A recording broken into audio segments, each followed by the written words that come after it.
వనకాలి అధ్యక్ష. ఎవరైనా ఈ రాష్ట్రంలో గంజాయి కానీ, కొకైన్ కానీ, హెరాయిన్ కానీ ఇట్లాంటివి రకరకాల ఎన్నో పేర్లు, నా పేర్లు పలకడానికి కూడా నాకు రాదు అధ్యక్ష.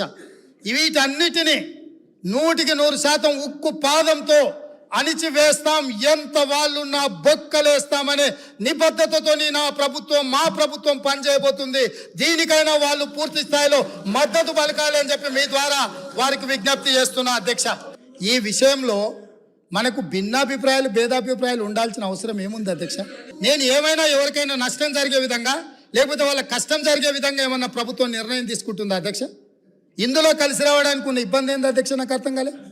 అందుకే వారికి అవసరమైతే ఇప్పుడు అడగట్లేదు అధ్యక్ష మైకు. ఒకవేళ ఇప్పుడు నేను ఇంతసేపు మాట్లాడినా మైక్ అడిగి ఉంటే మీరు మైక్ ఇచ్చి ఉంటే వారు మాట్లాడుతుంటే వారు మాట్లాడడానికి మైకు తీసుకొని ముందుకు వస్తే ఇవ్వండి అధ్యక్ష. ఇది ఒక మంచి కాజ్ కదా. ఈ ఒక్క మంచి కాజ్కి వారిని ముందుకు వచ్చిన మైక్ ఇవ్వండి అధ్యక్ష.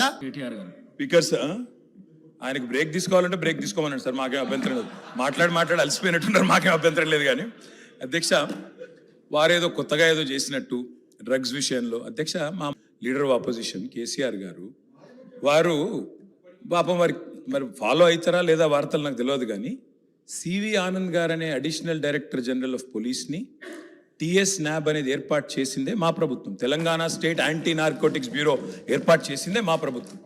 దాదాపు 9 నెలల కిందటనే ఆ కార్యాచరణ కూడా ప్రారంభించి మొత్తం అన్ని జిల్లాల ఎస్పీలు, ఇప్పుడు వారు చెప్పారు కదా ముఖ్యమంత్రి గారు, మొత్తం ఒక పూచిక పుల్ల గదలొద్దు, అసలు గంజాయి అనేది కనబడొద్దు అన్న మాట ఏదైతే వారు చెప్పినారు అధ్యక్ష.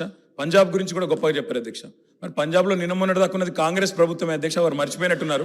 పంజాబ్ ఇవాళ మత్తులో మునిగిపోతోంది, యంగ్ విడోస్ అనేది అయితే మాట్లాడారో అక్కడ ఉన్నదంతా కాంగ్రెస్ ప్రభుత్వమే. ఉడతా పంజాబ్ అనే సినిమా వచ్చింది కూడా మీ కాంగ్రెస్ ప్రభుత్వంలో, అది కూడా తెలుసుకోండి అధ్యక్ష. భిన్నాభిప్రాయం ఉంది అన్నారు, ఎక్కడుంది అధ్యక్ష భిన్నాభిప్రాయం? అధ్యక్ష, మేము ఒకవేళ భిన్నాభిప్రాయం ఉంటే మా ప్రభుత్వం ఎందుకు పెడుతుంది అధ్యక్ష? Telangana state anti narcotics bureau ఎందుకు పెడుతుంది? ఎందుకు సివి ఆనంద్ లాంటి కాంపిటెంట్ ఆఫీసర్ని పెడుతుంది? సరే మీరు తీసేసింది ఆయన, అది వేరే విషయం. కానీ సివి ఆనంద్ లాంటి కాంపిటెంట్ ఆఫీసర్ని ఎందుకు పెడతాం అధ్యక్ష? ఇంకో మాట అధ్యక్ష, ఇట్లాంటి విషయాల్లో ఇప్పుడు ఈ రోజు కాదు అధ్యక్ష, ఇట్లాంటి విషయాల్లో గౌరవ ముఖ్యమంత్రి గారు మరి షీ టీమ్స్ పెట్టినా, రాష్ట్ర ప్రయోజనాలకు సంబంధించి ఏ అంశం పెట్టినా, ఈరోజు డ్రగ్స్ విషయంలో మీరు మాట్లాడినా 100% కాదు అధ్యక్ష, 1000% మా పార్టీ నుంచి పూర్తి సహకారం ఉంటుంది ఈ విషయంలో. వారికి కన్ఫ్యూజన్ అవసరం లేదు, వారికి ఇంకేమైనా అనుమానాలు అంటూ కూడా నేను చెప్తా ఉన్నా. భిన్నాభిప్రాయాలు అన్నారు, మేము అభిప్రాయం చెప్తే కదా అధ్యక్ష భిన్నాభిప్రాయం ఉండడానికి. అది మేమే చెప్పినాము, మేమే మా ప్రభుత్వం ఉన్నప్పుడే ఏర్పాటు చేసిన సంస్థ. ఇవాళ మీరు క్రెడిట్ తీసుకుంటా అనుకోవచ్చు, మాట్లాడితే మేనేజ్మెంట్ కోట అంటారు అధ్యక్ష.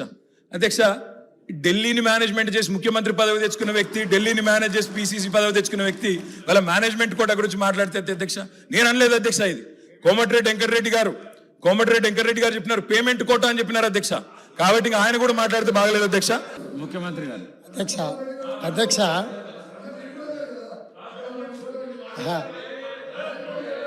అధ్యక్ష సభ్యుడికి ఇట్లయినా పరివర్తన వస్తుందేమని నేను అనుకున్నా. స్పష్టంగా ఒక అంశానికే సభ్యుడు ఈ ఒక్క అంశానికే పరిమితమయ్యి స్పష్టంగా ముందుకొచ్చి ఇతర అంశాల పట్ల చర్చ జరగకుండా దీనికి మద్దతు ఇస్తారని నేను ఆశించిన. సో నన్ను నిరాశపరిచింది. మళ్ళీ సేమ్ రిటారిక్ పొలిటికల్ అలిగేషన్ చేసే ప్రయత్నం చేసిండ్రు. నాకేం ఇబ్బంది లేదు. టిఎస్ న్యాబ్ అనే ఒక పేపర్ మీద కాగితం తయారు చేసింది అధ్యక్ష. ఆ తయారు చేసిన దానికి సివి ఆనంద్ గారికి అడిషనల్ ఛార్జ్ మాత్రమే, హైదరాబాద్ కమిషనర్గా కొనసాగుతూ టిఎస్ న్యాబ్ డైరెక్టర్గా అడిషనల్ ఛార్జ్ వారు ఇచ్చిండ్రు. ఒక నిమిషం వస్తున్నా, అక్కడికి వస్తున్నారు. మీరే ఏర్పాటు చేసిన దాంట్లో ఏమేమి లేకుండా చేసిండ్రు కూడా అవి కూడా చెప్తాయి, ఎందుకంటే ఇక మీరు మొదలు పెట్టారు కాబట్టి మొత్తం చెప్పాలి కదా. సో అడిషనల్ ఛార్జ్ ఇవ్వడంతో ఆయన ఇక్కడ అక్కడ దృష్టి పెట్టలేకపోయింది. ఒకటి, వాళ్ళు ఒక స్టాఫ్ ప్యాటర్న్ వర్కౌట్ చేసి ఇచ్చారు. 301 మంది సిబ్బంది కావాలా, ఈ సిబ్బందిని అంతా మాకు ఇవ్వాలి, దీన్ని నిషేధించాలని ప్రభుత్వానికి నివేదిక ఇచ్చారు. 10% సిబ్బందిని కూడా వాళ్ళకి ఇవ్వలే.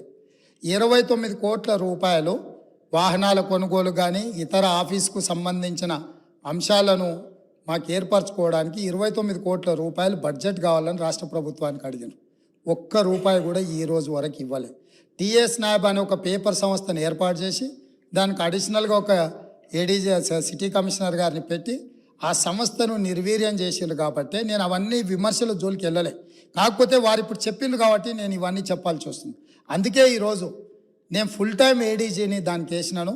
ఇమ్మీడియట్గా 29 కోట్లు కాదు, అవసరమైతే మీరు 50 కోట్లు తీసుకోండి.